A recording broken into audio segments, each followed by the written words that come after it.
Hello. Hi, everybody. Hope you had a wonderful lunch. Thank you for joining us for this panel. My name is Dustin Volz, and I am a cybersecurity and intelligence reporter at the Wall Street Journal. I'm very excited for today's panel, not just because we have excellent folks up here to talk about enhancing supply chain security, but this is my first time being at an event like this in 18 months, which is probably true for a lot of you. INSS is the only conference in the area that I would put a blazer on after 18 months of not wearing one, but they could not convince me to wear a tie or cut my hair, so apologies for my appearance.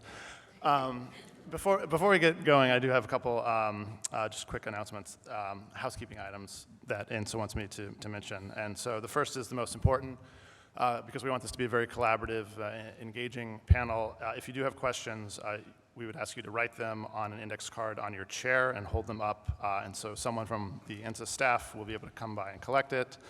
Just put it in the air and wave, and they'll get it. We'll try to get to as many as we can, and we'll probably save 15 or 20 minutes at the end for that. Additionally, this session is eligible for continuing education credits. If you are interested in obtaining them, please be sure to have your badge scanned at the end of the session by the Summit staff in the back of the room, and an email will be sent out to those scanned after the Summit is over. Just another reminder, our conversation today is being recorded. It is public and unclassified, although if any of the speakers on the stage would like to get into classified material, I'm not going to mind that, so, but just for your awareness, that's probably unlikely. And then in health and safety, I think they're saying this at all the events, but masks are required by Prince George County regulation, as well as by the conference venue, so please keep your masks on at all times. If you need to take a drink of water, et cetera, you guys know the drill, you can take it off for that.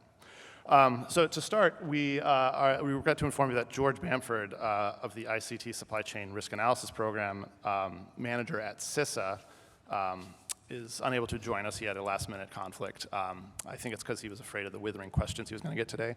But we still have three excellent panelists here. And in order of closest to furthest away, we have Teresa Campobasso, Senior Account Manager for National Security Intelligence at Exeter Federal Solutions.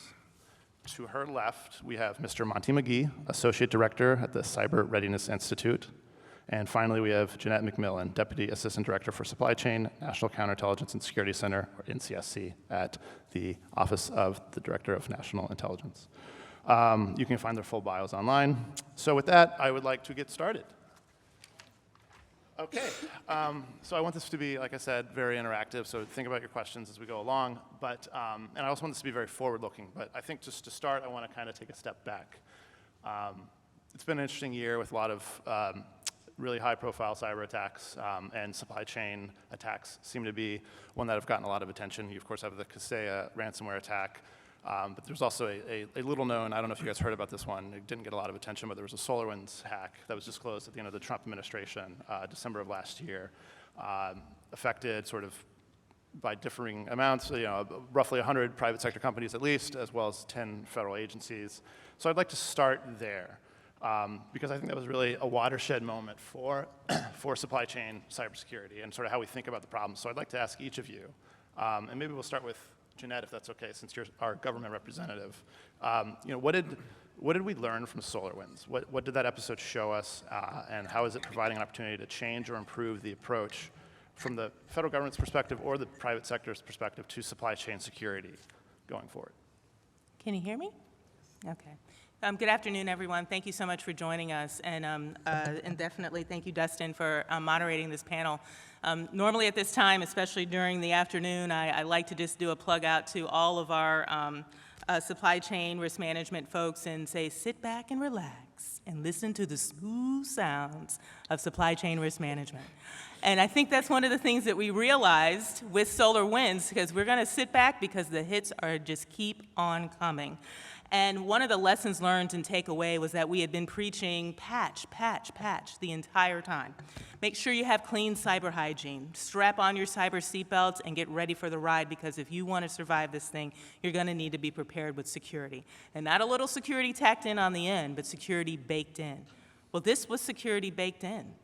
These were individuals who went to the proper organization, proper vendor, and tried to download the update. And then what happened? The update was compromised.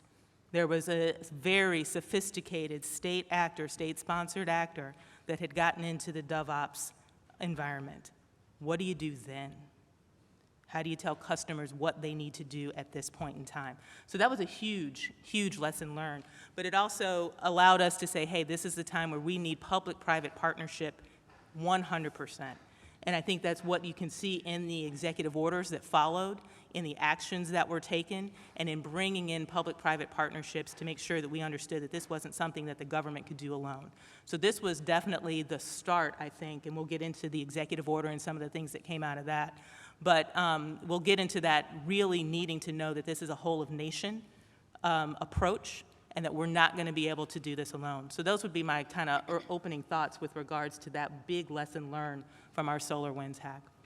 Monty, I'd like to bring you in and get your perspective, or the private sector's perspective, on Solarwinds as a sort of a groundbreaking moment. I'm curious if you know what you think the lessons are that are learned from it, but also has it served as an effective wake-up call? I sort of think back to just a couple years ago trying to write about supply chain security and being told by various editors who shall not be named that this seems very boring and confusing, but now it's sort of front page news. I'm just wondering from sort of the outreach and education standpoint, sort of has it changed and has it improved? Yes, and everyone can hear me, correct? So I definitely build on what Jeanette shared in that I think two fundamental shifts happened within industry, and particularly at TRI, we focus on small and medium-sized enterprises. And I would say two real shifts in the vein of wake-up calls really occurred. One was really this question around compromised trust relationships. And so when you talk about a small organization in particular that depends primarily on their MSP or their cloud provider for their services so that they can focus on their core business model, those updates are essential.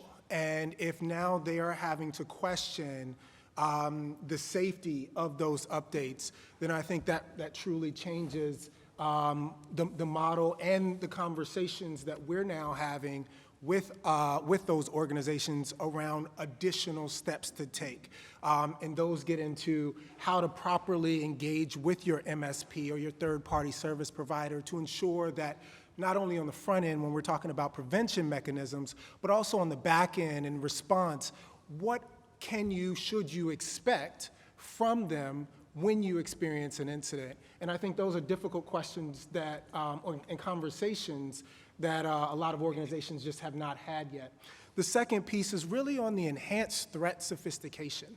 I think what we saw, and what we continue to see, to be quite honest, is that threat actors they're not dumb, as I've heard it put before. They can be lazy, but they're not dumb. And I would say what we've seen in ransomware attacks, and not to get ahead of us, but what we've seen in ransomware attacks is a lot of them are well financed.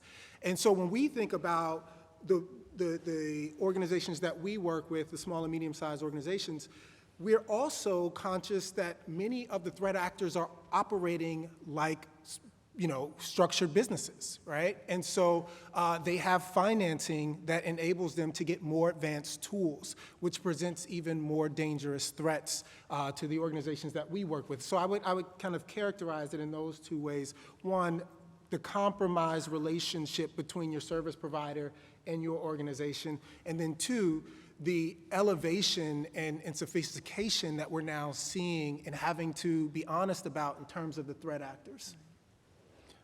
Teresa, how did SolarWinds affect your work? All right. Everybody can hear me okay? All right, thank you. I definitely agree with everything Monty and Jeanette just said. Something Jeanette said originally really resonated with me, and that was talking about in development how security needs to be baked in. And that is something that I think is true, as we mentioned it previously, when we're creating new products that are going to be interacting with other systems and organizations, but also for maybe the private sector or anybody who is a software vendor, a software developer, whether it's selling to the government, the defense industrial base, on the open market. Software or supply chain risk management and supply chain security needs to be baked in to your organization.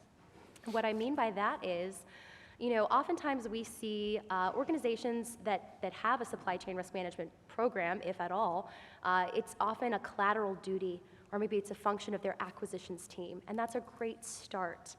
But it's really, we've seen the failure of a compliance-based mindset as opposed to a threat-based mindset. And what I mean by that is, sometimes we get into the habit of, going down a checklist and saying, okay, what are the policies I need to kind of show compliance with, or, what are the patches that I need to kind of stay up on to safeguard my products and to make sure that I'm delivering a product with integrity. And we just kind of go down the list, and we're really, teaching to the test as opposed to really thinking about what are the true drivers of threat in this industry? What are the true nature of, the evolving nature of threats that I need to be aware of, and how can I be predictive and proactive as opposed to reactive or compliance-based? And, not to hate on compliance, that's really important. But when we're thinking about kind of an enterprise approach within an organization to supply chain risk management, what does that really mean? And how can we transform that paradigm between kind of a very narrowly focused supply chain as maybe a function of logistics, or maybe, kind of a Lean Six Sigma warehouse management, operational risk management function? How do we really more broadly take a step back and define that in an effective way, so we are able to be proactive and we are able to really prevent this type of thing from happening? And that also kind of goes into the something that Jeanette and Monty both touched on, which is the partnerships and information sharing and best practices. And I know there's a lot of organizations out there that are now stepping up and really driving that integration, and I think we're going to need to see a lot more of that in the future. But those were kind of my main realizations, I guess, coming out of Solarwinds. I was really struck by how you just framed it, sort of shifting from a compliance-based mindset to a threat-based mindset. And I'm curious if you could elaborate a little bit more on that, because what does that look like in practice for a company, a mid-sized company? Is that hiring a chief cyber threat intelligence officer to sort of sift through all the reports every day?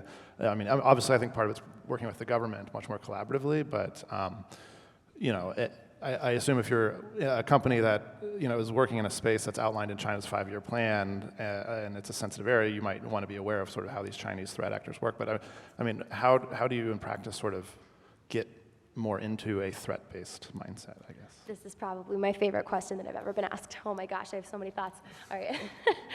So, as I mentioned, there are a lot of folks out there where if you say supply chain risk management, it means something different to every person you talk to. Some folks think it's cybersecurity. Some folks think it's acquisition risk. Some folks think, it's something completely different. And I feel like, and I know the community, the industrial base, and the government and academic organizations are all really trying to talk about this right now, especially. How do we define this? What does it mean, and what are the actual drivers of risk? But then, so that's one conversation, right? This is a very knowledgeable audience. If I were to pose a question to you all right now, how many people think that insider threat is a software supply chain security risk? A couple. All right. All right. How many think that cybersecurity is the primary, software supply chain risk? Some. Okay. How many people think that corporate due diligence is an element of software supply chain security? Okay. All right. So see, we've got these varying different things, but none of those. If I say insider threat, most people aren't going to be thinking about software development right off the bat. They're probably going to be thinking about personnel risk. They're probably going to be thinking about insider threat, or personnel behavioral indicators of risk, maybe HR complaints, the background investigation process, that kind of thing. But there is integration between what we would consider our more maybe traditional supply chain risks and software supply chain risk. So I think that's kind of one area is shifting a paradigm between kind of how we define risk and what does that Venn diagram look like, and what are those drivers of risk, even as it pertains to software. But then the other, I think, to your original question, how do organizations shift away from just compliance to really be threat focused? And I had just talked about insider threat. I would ask the folks in the room to recall maybe 10 or 15 years ago, when the government had all these great standards and procedures and policies and best practices for insider threat, and private industry was just really starting to adopt that. And now you can see organizations like in banking, they have really phenomenal insider threat programs. And if you sit down with the head of security at Goldman Sachs or any of the big financial institutions that have really strong insider threat programs, you can see that there's a couple different things that they've done to really drive that implementation and program effectiveness. And I think that supply chain now is where insider threat was maybe 10 years ago. And if you follow that progression, here's some of the kind of takeaways that I've observed. Just like with an insider threat program, your supply chain risk management program needs to have key stakeholder engagement. You need to have support from the top. You've also got to kind of take into account your data, your IT infrastructure, your governance, your compliance, but really, looking at kind of an enterprise approach to supply chain risk management and maybe not just a very narrow cybersecurity approach or logistics or acquisitions approach. So I think, more broadly defining the risk and looking at maybe non-traditional supply chain risk vectors in a supply chain risk context, for number one. And then number two, borrowing some of those best practices from insider threat programs or other kind of risk and security programs, and getting those drivers of effectiveness within a program, stakeholder engagement, aligning the IT, getting the data, and then really coming up with that maturity model to move your organization towards a really predictive model. That's what I would say. Jeanette, I'd be curious if, quickly, if you might weigh in on sort of that threat-based approach that Teresa was just outlining. It strikes me, you guys have to balance issues with classification, but I think about sort of the previous director of the NCSC, Bill Evanina, would sort of go around the country talking to various stakeholders about sort of China cybersecurity threats, and some of those are obviously supply chain. I think we'll get into that. But from your view, is it important to educate the private sector about the threats, the specific threats, and sort of push them toward? Do you see the same value in pushing people toward that mindset? Absolutely, and thank you for the shout out to our former director, Bill. Hey, Bill, wherever you are. But yeah, he absolutely was the model of that. He would talk to chambers of commerce. He would make sure that he was in the private sector and engaged in a variety of ways. And one of the things that Teresa was mentioning, that's exactly what we've always preached on our website. In fact, the communities, the IC intelligence directive of how we do supply chain risk management is unclassified. It's out there. It shouldn't be a secret. You should know how your government, especially your intelligence community, is protecting our supply chains. It was signed out by Director Clapper a few years ago, so if you can remember how many directors that are from there. But that's exactly what we've always done, and part and parcel of that is indeed informing the private sector and engaging them at different intervals, especially with regards to the information sharing. So one of the things that I would definitely say that we've done in the last couple of years is increased information sharing. In fact, in the National Defense and Authorization Act of, I believe it was 2019, there was a development of a supply chain risk management task force that the DNI is in charge of. And in fact, Director Evanina was in charge of that on behalf of the DNI before he left last year. And basically what he said was, look, we have information that we need to standardize. And we need to get that information out to the federal acquisition community so that they can then do their diligence and do their outreach to the private sectors that they engage with most often. Who knew that the pipeline issue, that was a transportation security agency. They're in charge of the cybersecurity for that. That was news to me, absolutely. But again, this particular task force is enabled to get that information to that particular federal agency to engage with that sector that they engage with on a routine basis with regards to sharing that information back and forth. So yes, we totally believe that those are some of the building blocks that we have. The other building block that we have that Congress was able to give us a little bit more homework on was the creation of the Federal Acquisition Security Council. Again, another area where we're bringing departments and agencies together to support the Acquisition Council because they're at the thorny end of the stick. They're getting pressure and information from their agencies and from their organizations to say, hey, we need to get this to have better information to advance mission. But the acquisition professional's like, wait a minute, I need to make sure that from a supply chain standpoint, I'm not bringing information or bringing in or introducing something into my information system that is going to make mission failure. So those are the other avenues that we've been able to pull together and, again, support, not only from an OD&I standpoint, but from a national security standpoint. And if I may just piggyback on one of the things that Director Haynes said yesterday, you're going to need to make sure that you're doing the most critical things first. And so that's one of the very first pillars of our own directive, which is to do a criticality assessment. Where are your crown jewels? Are you going to protect them the same way that you would other things? Probably not. Are you going to make the investment and bake in security for everything the same way that you would? Probably not. But those are investments that each agency is having to do, and more importantly, even the private sector is having to do, especially those that are trying to just introduce themselves into a particular industry or space. So that criticality assessment is very important, and that's exactly what we've asked departments and agencies to do as well with regards to the criticality of the information that we're going to share and standardize for the federal acquisition community, so that when they see that come down, they know exactly where it's going to be in the system.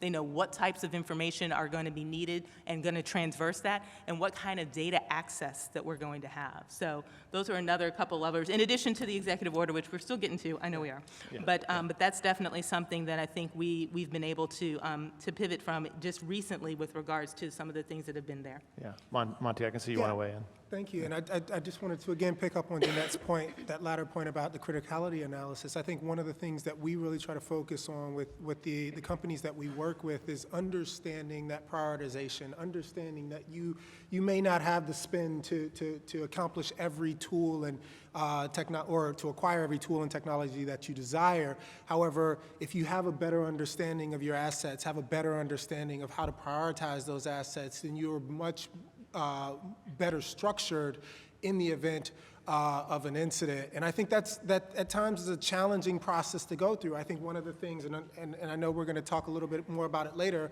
in terms of the impact of COVID, but I think one of the things that we've seen in terms of the rapid shift to remote work for a lot of SMEs is the challenges with the infrastructure to support a remote workforce or distributed workforce, and at the same time try to, at the kind of the latter stages, try to build in more security that did not or does not inhibit operations. And I think what we're seeing now is kind of, as these organizations are trying to now come back and think more about their security policies and practices, what are the steps that they can take based on established controls and things like that they can now apply to their workforce without shifting their workforce to an unproductive stage. And I think that's a very difficult conversation, but it definitely starts with understanding your priority assets. Absolutely, and I feel like this conversation is drawing us naturally to sort of the next thing I wanted to bring up, which is just taking a step back and trying to define what we mean when we talk about software supply chain security. I mean, you're talking about criticality of threats and identifying them and the importance of that, but Teresa, I'd love to go to you and just get sort of your views on, it seems like every supply chain attack sort of wakes us up to sort of a new vector, a new concern that a security executive needs to be thinking about. So when you sort of sit down and think about, like, what is the universe of these threats and what do they look like? How do you do that? That is a tough question, because I'm sure, as many of the folks in the audience can relate to, the nature of the threats to the software supply chain are changing very rapidly. And as soon as you feel like you're getting ahead, the next kind of high-profile event happens. But when we talk about supply chain security threat or risks, I think they kind of fall into maybe three categories. I believe the first category is going to be open source software, or OSS. I think that open source software specifically, just by nature of its inherent public quality, has some unique risk factors to it, and I'll kind of go into that in a minute. I think the second kind of family of threats would be for closed model or proprietary software. So, a little bit more secure because someone has the responsibility to audit that product and ensure the integrity and to proactively, predict and mitigate vulnerabilities. But, it's not immune to attack, as we've seen. And then I think the third family of, software-specific software supply chain threats would be kind of taking a step back and looking at some of those more macro supply chain threats that affect software security. So we kind of talked about maybe insider threat, corporate due diligence, operational risk. Monty had given COVID-19 situation a shout out. I think that there are, we fall into the habit of thinking about software supply chain security, pretty we tend to prioritize the cybersecurity factors, and that is very, very important, of course, but I think we, maybe miss some opportunities to increase software integrity through examining some of those other risks. So those are kind of my 3 buckets, and I'll kind of briefly address each and then kind of see what I may have missed. For open source software, and I'm sure many of you are already well familiar with this, but I want to quickly just level set in case anyone is not.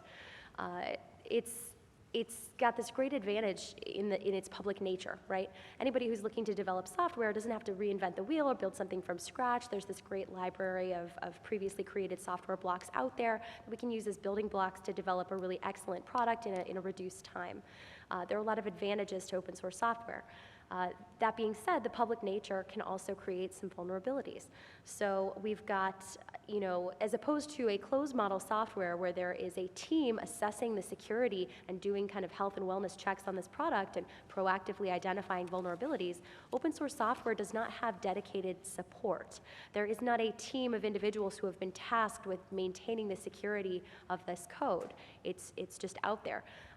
There are people who have kind of been self-deputized, who go on there and, there are a lot of message boards sharing, vulnerabilities people have detected.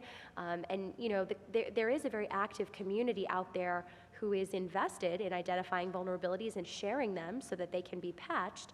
But oftentimes we see that vulnerabilities go unpatched for perhaps a long period of time because we just don't have that oversight. We don't have that quality review process that you would have in a closed model software. It can also be really difficult to track open source software in third-party products. When we talk about more traditional supply chain, a term that gets thrown around pretty frequently is provenance, especially, maybe around microelectronics.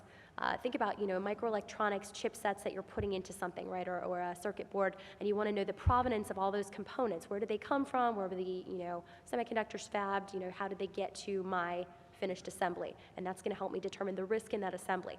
It's the same thing for software. You need to know the provenance of your code. Where did it come from? Who's designing it? Who's touched it? Who's involved with it? What companies or organizations were involved? And it can be very difficult to track OSS in a finished product or in a third-party product. Also, the kind of adversarial lens of risk, I think, is kind of the third element I would want to highlight with OSS, and that is just, kind of two sides to the adversarial lens here. I think because the OSS vulnerabilities are published, not everybody who is using that OSS, especially if they don't know they're using it in their product, is going to be proactively patching that vulnerability. So if an adversary is made aware through a public forum, they can potentially exploit that vulnerability for a period of time until the user is able to patch it. Additionally, because of the open source nature, an adversary can insert malicious code to an OSS website or repository, and an unsuspecting developer could use that building block in their own code or in a third-party product innocently and not realize that it has malicious code baked into it and create some vulnerabilities that way. So there are, different kind of families of vulnerabilities due to the open source nature.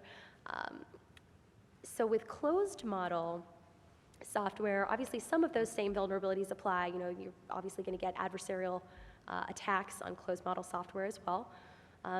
We do find that because there is someone who is a champion for the security of the software, there is somebody who is doing that kind of proactive auditing and mitigation, that, patches tend to happen more regularly and, vulnerabilities tend to be addressed more quickly.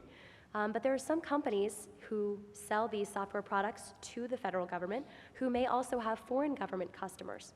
And they, due to the nature of their business, they may need to share that code with their foreign customers.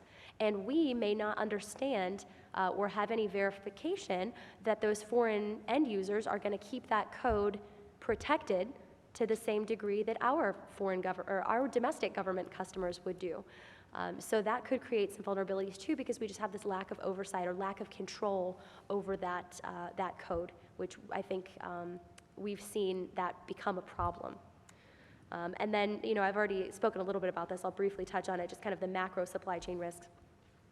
If we are trying to conduct supply chain risk management in a vacuum for software, and we're not thinking about things that may have an impact, like insider threat, like doing a risk assessment on the vendor or the developer, the company that you are purchasing the software product from, asking questions about where it was developed, who is developing it, what organizations perhaps funded the development of it. That may all be fine, but it's better to ask and know. That's what I would say. Thank you. I am slightly concerned you've awakened the open source versus private code internet troll armies watching online, but that was a very good rundown. Monty, Jeanette, do you guys want to weigh in on sort of this definitional question at all, or? I think I think that was a great overview. I think the one thing I would build on that with is the role that you can play early on in kind of the development of the talent. And so helping coders and those that are studying computer science or various degrees at our institutions, helping them to understand the importance of security in terms of their development processes, and having them join organizations with the expectation that security will be a part of the development conversation. I think that's an area that we can definitely enhance, both from the industry side, but from employers across the board, to really raise that bar and that expectation around secure development practices. And I think if we are able to do that, then we'll see some of the effects shift that Teresa talked about. Yeah. And if I can add, I think that's one of the reasons why the executive order has highlighted the definition and the determination of critical software, and why we're not going to tell people what to buy, what not to buy, but essentially what we need to have baked into what we're calling critical software that has been defined within the executive order remit. So that's one of the areas that we can gently push and nudge necessarily with our partners in the private sector to say that if the government has identified that this particular critical software is going into these critical mission areas, these are the security expectations. These are the things that vendors are going to need to build in. These are the things that even our organizations are going to need to train our employees on, and more importantly, making sure that the vendors and then the suppliers that are coming into the departments and agencies that are support critical missions understand that this is how critical software needs to be built. So I think it's, again, that public-private partnership coming back to that and making sure that we all understand that the security has to be at the forefront of everything. I want to get to the executive order next, which we've mentioned a couple times, but before I do, there's so many excellent audience questions already that have rolled in, so I want to cut to one of them, and then we'll jump back. I think this one would be for Jeanette. How does supply chain security look in interagency operation and collaboration? Are we operating in a realm similar to Intel sharing pre-9/11? That seems like a dramatic statement, but I guess I would just add, going back to SolarWinds, it was interesting to sort of see some of the affected fellow agencies. Seemingly, the intelligence community did very well not having this issue, but there were a lot of civilian agencies that did have the software installed and just, in some cases didn't even know they had it installed, and then turned around and a couple weeks later and disclosed, oh, in fact, we did actually have this. So I guess just how would you respond to that seemingly pessimistic question? Very pessimistic. Thank you, though. No, but I would definitely state that is definitely always a marker that we hold in high regard in terms of were we doing the right thing. So I would dare to say that we were probably not at that marker with regards to a pre-11 information sharing conduit, because look at where we were able to get to quickly with regards to standing up of the UCG. That is also an interagency government that's part of NSA, ODNI, FBI, DHS, CISA came together very quickly with regards to that specific response to SolarWinds. I also think that, again, the departments and agencies, even though they were more in the civilian area, were able to lean on the expertise from those particular elements that knew a little bit more and had some cybersecurity information sharing to do, so that we could quickly identify those agencies and also make sure that they had exactly what they needed to look at their own information systems to make sure that they could quickly pivot. Like I was saying before, we've been so invested in supply chain risk management, especially on our end in the counterintelligence arena. We want to get better at supply chain risk management, not better at incident response. right? That's the goal. And so while we have these major incidents to respond to, I think that we have always built on that. And if you see the UCG that was set up for, again, the Microsoft issue, that was one where we were able to bring in private sector for the first time and quickly identify patches that would get them out not only to other departments and agencies, but to industry very quickly. So I think that we've been able to learn, and I think one of the things with regards to the executive order is definitely modernizing our defenses, doing endpoint security, making those investments into endpoint security, making sure that we have logging data. How can we not have logging data? These are some of the really basics that we need to make sure that if we do have an incident response, it's a meaningful one and it's one that we can quickly pivot to. Securing the cloud, updating our security operations centers, and then of course deploying multi-factor authentication. Those are the 5 big things that we're doing to modernize our defenses under the executive order. The other thing we have to do is train our workforce. I believe that both D&I Haynes as well as former Director Long said yesterday, how do we compete with regards to with regards to getting people into this community, but not only that, in the cyber realm. I mean, not only is private industry even more lucrative, but a little bit more inclusive, as we were mentioning the other day in the panel with regards to diversity in the intelligence community and diversity in the cyber world. These are things that we have to really look forward to making sure we are making concrete plans towards with regards to ensuring that we have the trained workforce to meet the incident response, but not even meet the incident response, but to identify those threats and those issues even before they happen, so that we can make sure that we are pivoting for mission success. So I think those are some of the major goals with regards to the executive order, that modernizing defenses obviously being the first one. The second one is partnering with international partners again, being an international player on that stage. We were able to do that with regards to the Microsoft, with the Microsoft response that we had.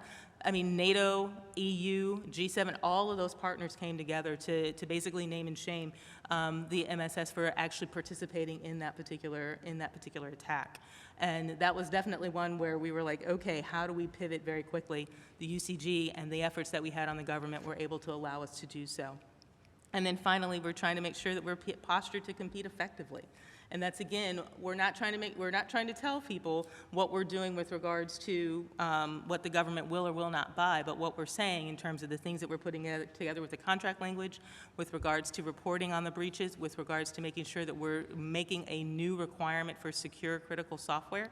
That's something that industry can gather around, because industry was brought in early on. Within the first 30 days of the development of that particular executive order definition, NIST, our National Institute of Standards and Technology, brought in industry partners to say, we're going to do this, we're going to do it together, we need your insights, we need your input.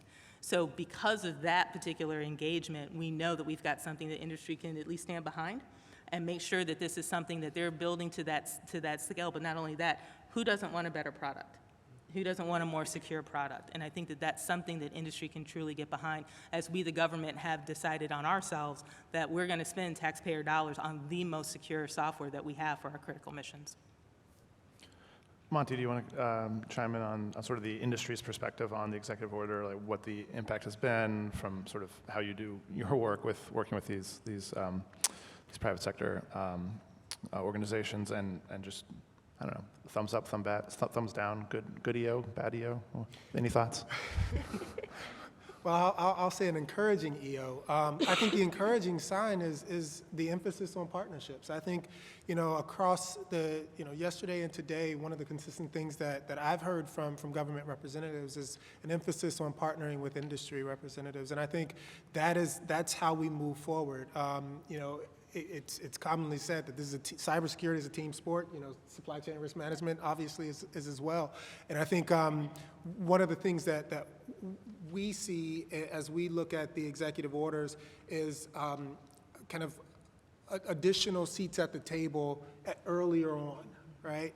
Because we know if industry is invited later in the process, then challenges, and misunderstandings and disagreements around kind of what is expected can arise. And so the earlier that industry can be a part of the process, I think the better the result will be in the long term. In terms of specifics around some of the things, I think what we've seen, or the references rather to the President's planned global forum on supply chain resilience is really encouraging.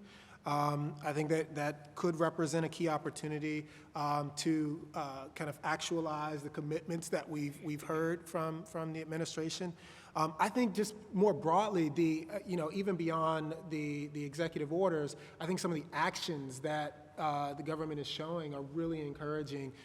Just this, in the past few days, seeing the summit with major multinationals with the president, and some of the announcements that came out of that were very encouraging in showing that the government is really invested in bringing together the organizations that have critical supply chains and helping to understand how to secure those supply chains. That's one of the core parts of our work at CRI is to work with multinationals to turn inward and look critically at their suppliers and understand what steps can they take to enhance security. I think one of the challenges that we see is that a lot of the fundamental things that Jeanette talked about are still not happening in the way that they need to. So whether you talk about MFA across the board implemented, whether you talk about non-network backups to combat, the risk of ransomware, or secure passwords. We can get really basic here in terms of not using USBs. We're seeing still a lot of those, practices still happening with certain organizations, and I think as government continues to be involved and as industry continues to secure some of those or take those fundamental steps, the broader supply chain will benefit. I think the only other thing I would add would be how interested I was to see them, in the EO call out the software bill of materials. I think that was really interesting and has driven a lot of conversation that I've heard on, what does that look like? How do you put that together? And what do you do with it once you've got it, right? Touching back on some of the things we've already covered, software provenance and code provenance and code auditing, and how do you identify those vulnerabilities proactively? In the session yesterday, the closing plenary session with the Honorable Ellen Lord and Dr. McKenzie, they were talking about illuminating the supply chain. And that's something I think is really interesting in the context of this cybersecurity executive order, and something that I'm excited to see, best practices and communication around going forward. I think that is really the way of the future, right? It's not enough to do a static risk assessment one day on one software with one vendor. I think you need to shift to understanding the context of risk, and we've talked about this a little bit already. But just, a broader ecosystem approach to understanding risk and illuminating the supply chain and understanding kind of the context for that risk assessment is going to make it more effective and more meaningful. So I'm very encouraged by this EO as well. As Mani said, it's encouraging, it's exciting, and I think it's spurring conversation and attention in the right direction. You just brought it up, but a reader question, hot off the seat. Is a software bill of materials a worthy pursuit or a fool's errand? Do you think it can, Oh gosh. can reduce it that much to good or bad, or? Well, there are some challenges. You know what? This is an interesting question, and I want to hear from my fellow panelists. I'm going to give you my 2 cents, and we're going to see what happens. But code is updated so frequently that if you have a line-by-line code audit for vulnerabilities, it's about a 2-week shelf life before it's really obsolete, right? So I think that might not be the most effective approach. I think if you're trying to do some kind of a check, of every line of your code, there's, as a static risk assessment, that's going to be it's going to have a limited utility because of the dynamic nature of some of these software products. So I think you have to take that into consideration when you're thinking about how to best do that. I think I prefer to, this is an analogy someone had told to me that I find very interesting. It's not necessarily about the line-by-line code in a software bill of materials. Think about it in terms of a recipe. And you need to check your recipe. You need to have all of your ingredients for that recipe, and you need to check them for any allergens, because somebody may be allergic to something that's in there, and you just need to identify if there are any allergens in your recipe before it goes to your consumer. Obviously, that's a very basic analogy, and it's not certainly a one-to-one, baked hard in. ratio. But I find that that's a very useful way to think about it, where you want to, it's not necessarily about the individual lines of code.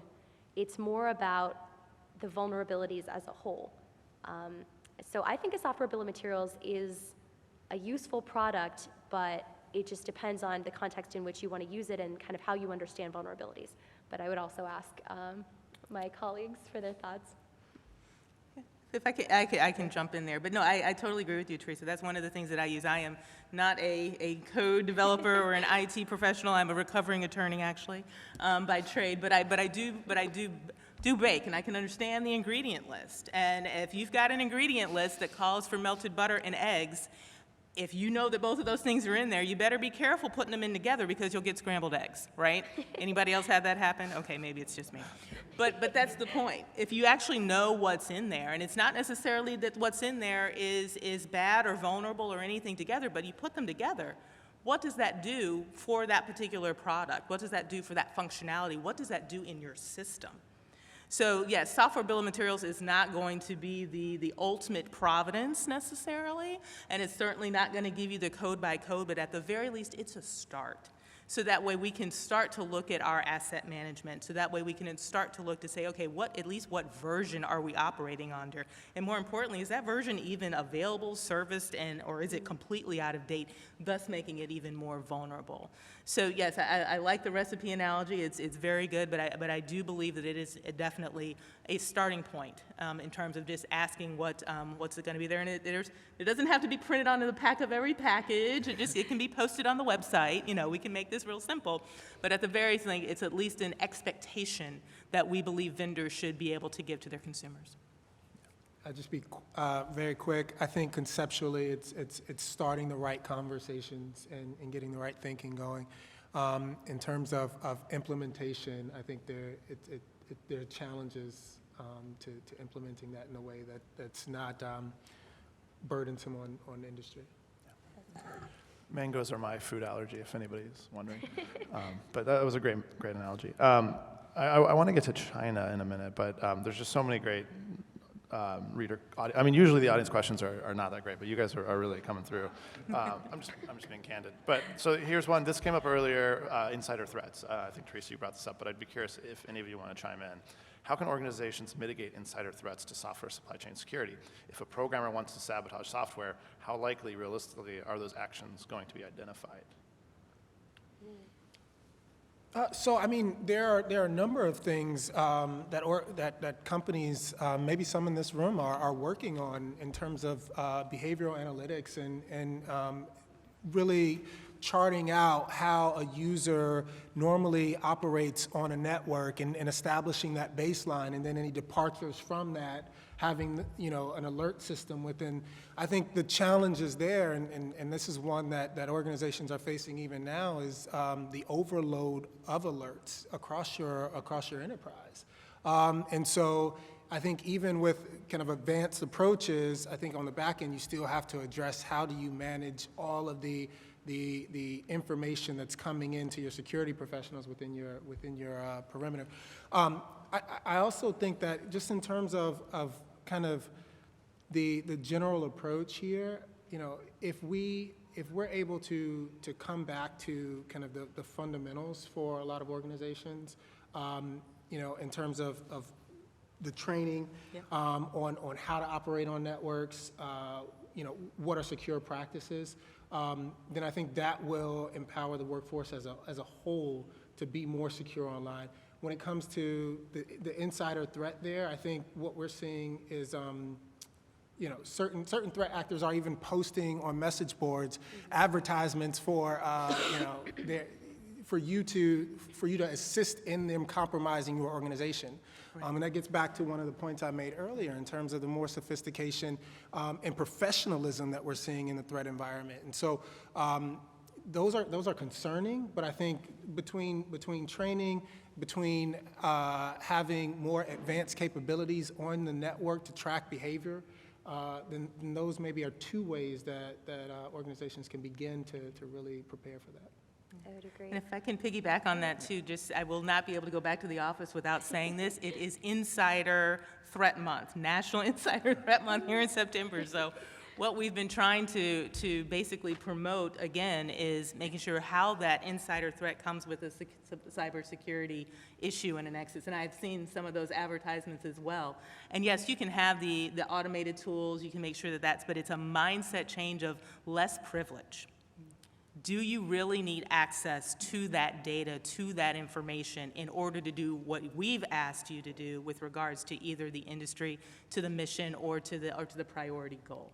It's asking those sorts of questions up front, looking at that kind of mindset shift of less privilege with regards to how much access people really need to do their daily job and make that contribution. You don't want to hinder them, but at the same time, you want to make sure that you're making that decision at the top and letting that trickle down, and then allowing your automated tools and your training and everything else to kind of ride that particular narrative.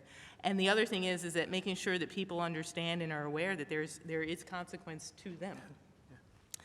That's the other big thing that they don't realize in terms of when they're asking to compromise that particular system or industry or even agency. What is it? What's going to be the impact to them? Reminding folks of that as well. So again, I believe insider threat coupled with cyber, coupled with supply chain risk management is a dangerous area, and it's definitely something that we need to be partnered with. We're running short on time, so I'm going to try to combine next topic with a reader question. This might go terribly wrong, but China, easy topic. I'm just, to you guys, I just, broadly, when I think of supply chain security, I sort of conceptually think of China as a big part of that problem. So I'm curious if you view it the same way. With rising tensions with China, I'm curious with Teresa and Mani especially, if sort of the message about some of the risks related to business in China and the supply chains that people rely on that are coming out of China, if that message is getting through more. I remember having conversations a few years ago with some folks, especially in government, who were sort of extremely exasperated about Silicon Valley and other industries just like not recognizing that there's a real threat there, not just with putting their data there, of course, but relying on chips and other things coming from China. So I'm just curious broadly if you guys have anything to say on China as the threat. Easy question. And then related is this reader question, which is there anything that our adversaries, namely China and Russia, are doing better in enhancing their own software supply chains that we can learn from? Obviously very different systems of government, so it might be challenging, but if you want to try to tackle that one, go ahead. Teresa. I would love to start. I'm seeing if I can answer both at once, but I think I might just start with the first one and kind of see how we go.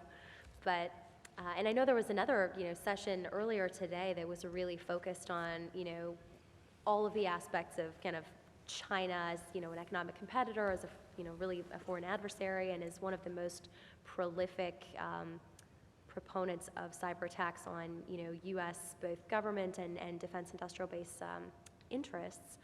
I think that we see their approach to software compromise coming through in some recent internal policies that they have passed. And I'm sure many of you are familiar with this. I believe it's a 2021 legislation or a regulation that requires any company operating in China, any company at all, to report known software vulnerabilities within 2 days of becoming aware of them. So there's a lot of concern there that a 2-day window is not perhaps enough time for the vulnerabilities to be patched. So we have a situation where global companies are reporting unpatched security vulnerabilities to the Chinese government, who, as we know, based on their previous actions and their current actions, state-sponsored cyber attacks exploit vulnerabilities in U.S. software all the time. So there's a lot of concern there. I would not necessarily go so far as to say that that is an answer to the second question about a good thing that China's doing that we should do. But I do think it's something interesting to keep in mind as we think about China and really their approach and some of the differences that we see in some of our foreign adversaries' attitudes and actions when it comes to software security. So that's something that I would just kind of put out there as an observation as far as kind of the strategic level approach to software vulnerability collection on the Chinese side of the house. So I would say that, from small and medium-sized enterprises that we work with, I think one of the key factors is that some of their markets, both to sell into, but also to derive benefit from in the way of inputs to their products, are definitely within the region and some connected to China directly. So I think one of the things that we talked about in preparation for this was how does the government's approach to strategic competition with China, how does that then affect some of the small and medium-sized enterprises? And I think part of that is we could maybe use it as an example what we've seen with COVID, right? Some of the disruptions and delays and certain inputs throughout the supply chain affecting an organization's ability to stay in business. And so I think given the kind of choice between the viability of your business model and doing business with China or within the region, I think that's a really difficult choice for some organizations to make. And I think it's one that, again, with early exchange with industry, I think government can figure out solutions that acknowledge that, but also support business where necessary. To the second part of your question, in terms of lessons learned, I would say, in a way, because of the authoritarian model, right, and consolidation there and control over a lot of state-owned enterprises, I think what maybe, and I wouldn't draw this correlation, but I'm just saying generally because the question was asked, what we're seeing in terms of the government's emphasis on really illuminating the supply chain and understanding, what inputs truly pose a risk to U.S. national security, to economic vitality, and then trying to mitigate those, I think in a sense is a similar approach maybe, that the more you can control that supply chain and the security within it, the better you are to then compete with China in these ways. And so, again, I wouldn't draw that correlation. It's just because the question was posed that way. I would just say that the fact that the U.S. government is focused on illuminating what's in the supply chain and then providing industry with the support to secure it is an important step. Jeanette, you have 20 to 30 seconds for the easiest question of the day. No pressure. Easiest question. No, I think what we have learned, I'll take that, the thing is patience. This is a sophisticated adversary that is very patient, especially with regards to the Solarwinds attack. If you look at how that happened in the months and the preparation and the 3 to 4 different environments that had to be infiltrated, had to be accessed, had to be taken into consideration in order to effectuate what they were able to do. And then the first indication that something had happened was with a cybersecurity firm. And what was the cybersecurity firm's first indication that something was in there? It was their own tools. Think about that. This is the adversary that we are up against. It will take a full-on private partnership, private-public partnership, and a whole government nation to make sure that we're better postured. So with that, I will stop. I would love to give you each a little bit of time to just give overall thoughts on supply chain, but unfortunately we are out of time, and INSA told me they'll never invite me back if I don't end on time. So if you do have, sorry, go ahead. Yeah, I was just going to say, to the one that we finally got here, we won't be able to come back. We'll have to be virtual. I'll have to go virtual again, which I know you guys love that. But if you have follow-up questions, our panelists are available. So, but please give it up for them. Thank you so much for this great panel. I really appreciate it.